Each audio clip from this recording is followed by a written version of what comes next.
अस्सलाम वालेकुम स्टूडेंट्स, उम्मीद है आप सब खैरियत से होंगे। आज हम ग्रेड 9 बायो का नेक्स्ट टॉपिक स्टडी करेंगे, that is characteristics of enzyme. इससे पहले हमने कुछ इंपॉर्टेंट शॉर्ट क्वेश्चन स्टडी किए थे। आई होप कि आपको वो अच्छे से क्लियर हो गए होंगे। कैरेक्टरिस्टिक्स की बात करते हैं तो सबसे पहले एक जर्मन फिजियोलॉजिस्ट था, विनहेल्म कॉन की बात करते हैं। इन 1878 सबसे पहले उन्होंने एंजाइम, ये लफ्ज़ एंजाइम, जो टर्म एंजाइम है वो इस्तेमाल की थी। एंजाइम असल में प्रोटीन है, तो प्रोटीन जैसा कि आप जानते हैं is made up of amino acids. तो एंजाइम्स भी अमाइनो एसिड से मिलके बने होते हैं, फिर वो अरेंज होते हैं कुछ linear, globular, according to the type of enzyme वो उनकी शेप यानी स्ट्रक्चर डिफरेंट होता है। मोस्टली एंजाइम जो हैं वो प्रोटीन होते हैं, प्रोटीन तो अमाइनो एसिड से मिलके बने होते हैं, लेकिन नॉट ऑल, कुछ ऐसे भी एंजाइम्स हैं जो कि आरएनए मॉलिक्यूल्स होते हैं जो रिएक्शन को कैटालाइज करते हैं। लेकिन मोस्टली जो एंजाइम्स हैं वो प्रोटीन होते हैं और अमाइनो एसिड से मिलके बनते हैं, जो बाद में आगे फोल्ड होकर कुछ लीनियर चेन होते हैं, 3 डायमेंशनल मॉलिक्यूल बनाते हैं, कुछ straight chain, branch chain, depend करता है कि कौन सा एंजाइम है उसके स्ट्रक्चर के ऊपर डिपेंड करता है, लेकिन mostly made up of amino acids. कुछ इंपॉर्टेंट कैरेक्टरिस्टिक्स हैं स्टूडेंट्स, हम वो स्टडी करते हैं। एक चीज़ के एंजाइम जो हैं प्रोटीन है, तो प्रोटीन तो हमेशा अमाइनो एसिड से मिलके बने हैं। इट्स मीन के all the enzymes are made up of amino acids.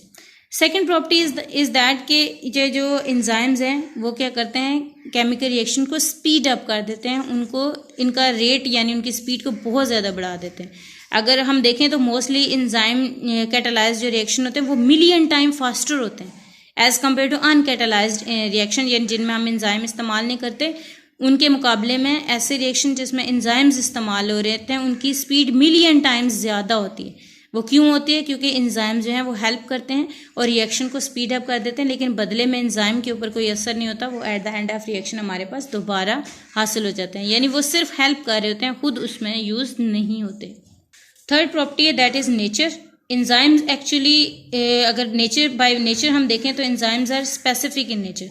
Specific का मतलब कि हर एक सबस्ट्रेट के लिए एक स्पेसिफिक एंजाइम है, यानी एक एंजाइम सब सबस्ट्रेट के ऊपर काम नहीं करता, हर एक सबस्ट्रेट के लिए अपना एंजाइम है। जैसे प्रोटीएज एंजाइम है जो प्रोटीन को डाइजेस्ट करता है, इसी तरह अमाइलेज एंजाइम है जो कि लिपिड्स वगैरह को, ठीक है, उनको यानी ब्रेक डाउन करता है, जो अमाइलेज है, ठीक है, वो क्या करता है, स्टार्च वगैरह को ब्रेक डाउन करता है। तो हर एक एंजाइम जो है वो उसके लिए एक स्पेसिफिक सबस्ट्रेट है, यानी एंजाइम स्पेसिफिक है, हर एक सबस्ट्रेट के ऊपर काम नहीं करते।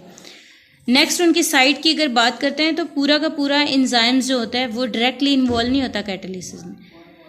हर एंजाइम का कुछ पार्ट होता है, कुछ हिस्सा होता है जो कि कैटालिसिस में मददगार होता है। उस रीजन को, उस पार्ट को जो कि कैटालिसिस में मददगार है, उसको कहते हैं एक्टिव साइट। ये एक्टिव साइट ही होती है जो कि सबस्ट्रेट के साथ बाइंड करके आगे केमिकल रिएक्शन को स्टार्ट करते हैं।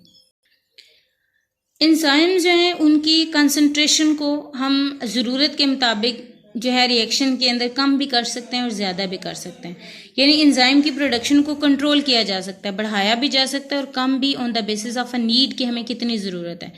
उसके लिए हम इनहिबिटर और एक्टिवेटर इस्तेमाल करते हैं। इनहिबिटर वो हैं जो एंजाइम की कंसंट्रेशन जब हमें नहीं चाहिए तो उसको रोक देते हैं, कम कर देते हैं। एक्टिवेटर ये वो होते हैं जब हमें एंजाइम की कंसंट्रेशन ज़्यादा होती है तो हम एक्टिवेटर इस्तेमाल करते हैं जो कि एंजाइम कंसंट्रेशन बढ़ा देते हैं और हमारा केमिकल रिएक्शन जो है वो ईजिली हो जाता है, यानी कंप्लीट हो जाता है हमारा काम। नेक्स्ट अगर बात करते हैं नेक्स्ट प्रॉपर्टी, तो नेक्स्ट प्रॉपर्टी ये है कि कुछ ऐसे एंजाइम्स भी हैं जिनको जो है मोस्टली उनको कोई भी एडिशनल कंपोनेंट काम करने के लिए नहीं चाहिए होता, वो खुद ही काफ़ी होते हैं केमिकल रिएक्शन के लिए। लेकिन कुछ ऐसे एंजाइम्स भी होते हैं जिनको नॉन प्रोटीन मॉलिक्यूल या आयन वगैरह चाहिए होता है मदद के लिए, यानी उसके साथ मिलके वो काम करते हैं। वो नॉन प्रोटीन मॉलिक्यूल या आयन जो कि एंजाइम के साथ मिलके काम करते हैं उसको हम कहते हैं कोफैक्टर्स। ये जो कोफैक्टर्स होते हैं ना, एक्चुअली ये या तो इनऑर्गेनिक होते हैं या ऑर्गेनिक। इनऑर्गेनिक मतलब कोई मेटल आयन हो सकता है, मैग्नीशियम, पोटेशियम एक्सेट्रा, आयरन। लेकिन ऑर्गेनिक का मतलब ये है कि कोई फेलाविन या हीम वगैरह कोई प्रोटीन इसके अंदर हो सकते हैं। अब on the basis of organic cofactor के, अगर ऑर्गेनिक कोफैक्टर है उसकी बॉन्डिंग बेस पे हम इस एंजाइम यानी कोफैक्टर को 2 टाइप्स में डिवाइड करते हैं। अगर ये जो कोफैक्टर है वो ऑर्गेनिक है, ठीक है, ऑर्गेनिक कोफैक्टर है हमारे पास, और अगर वो टाइटली बॉन्ड हो गया एंजाइम के साथ यानी मजबूती से जुड़ा हुआ है तो उसको हम कहते हैं प्रोस्थेटिक ग्रुप। लेकिन अगर वो हेल्पर जो है वो ऑर्गेनिक ही है लेकिन लूजली अटैच हुआ है एंजाइम के साथ तो उसको हम कहते हैं को एंजाइम्स, ये जो कोएंजाइम्स होते हैं मोस्टली ये ट्रांसपोर्ट करते हैं केमिकल ग्रुप्स एक एंजाइम से दूसरे एंजाइम तक, यानी एक एंजाइम से दूसरे एंजाइम तक कोई केमिकल ग्रुप्स को, यानी जो आयंस वगैरह है उनको ट्रांसफ़र भी करने में मदद करते हैं।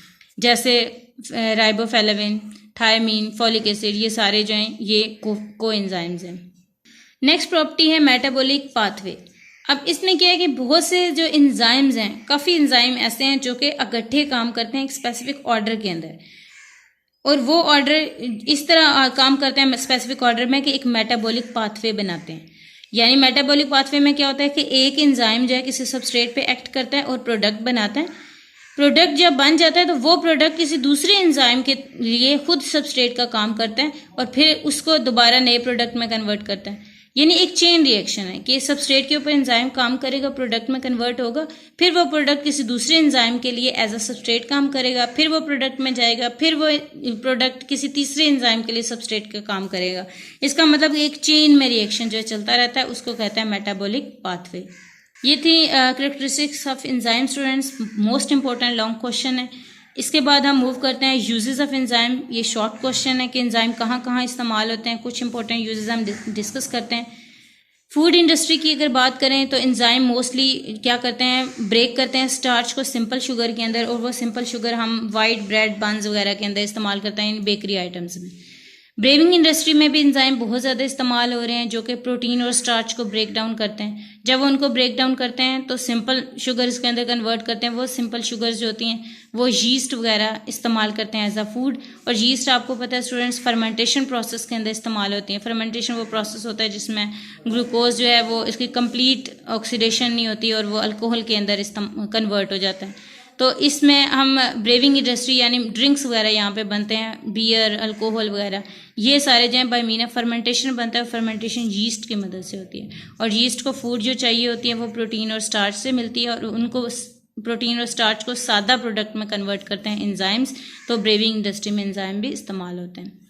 पेपर इंडस्ट्री की बात करें तो पेपर चूँकि एक सॉफ्ट मटीरियल होता है, उसको कहते हैं पल्प, गूदा जिसको कहते हैं, दरख्तों से निकलता है वो जो पल्प होता है जिससे हम पेपर बनाते हैं वो थिक होता है। उसको थोड़ा थिन पतला करने के लिए, उसकी विस्कोसिटी को कम करने के लिए, ताकि हम पेपर आसानी से बना सकें, एंजाइम जो हैं वो इस्तेमाल किए जाते हैं। तो एंजाइम क्या करते हैं, वो ब्रेक कर देते हैं starch to lower its viscosity, यानी उस पल्प के अंदर से जो स्टार्च है उसकी विस्कोसिटी को कम करने के लिए इसको ब्रेक करते हैं जिससे हम इजीली पेपर बना लेते हैं। लास्ट है बायोलॉजिकल डिटर्जेंट्स। एंजाइम्स जो हैं वो बायोलॉजिकल डिटर्जेंट्स में इस्तेमाल होते हैं। यानी फ़र्ज़ करें प्रोटीएज एंजाइम्स इस्तेमाल किए जाते हैं। अगर हम प्रोटीन का कोई दाग लग गया, ठीक है, यानी प्रोटीन स्टेन, या कपड़ों के ऊपर प्रोटीन यानी खाना हमने खाया गोश्त वगैरह, तो उसके कोई दाग हैं जो उतर नहीं रहे, तो प्रोटीएज एंजाइम जो है प्रोटीन के दाग कपड़ों से उतारने में मदद करता है। इसी तरह एमाइलेज जो है वो डिश वॉशेज़ में इस्तेमाल होता है। एमाइलेज एंजाइम्स जो हैं डिश वॉशेज़ में इसलिए इस्तेमाल होते हैं क्योंकि वो स्टार्च को ब्रेक डाउन कर लेते हैं। तो इस तरह चिकनाई वगैरह वो सारी आराम से बर्तनों से उतर जाती है और बर्तन जो है इजीली साफ़ हो जाते हैं। तो ये कुछ इंपॉर्टेंट यूजेस थे स्टूडेंट्स, आपने ये भी अच्छे से याद करने हैं यानी क्लियर करने हैं।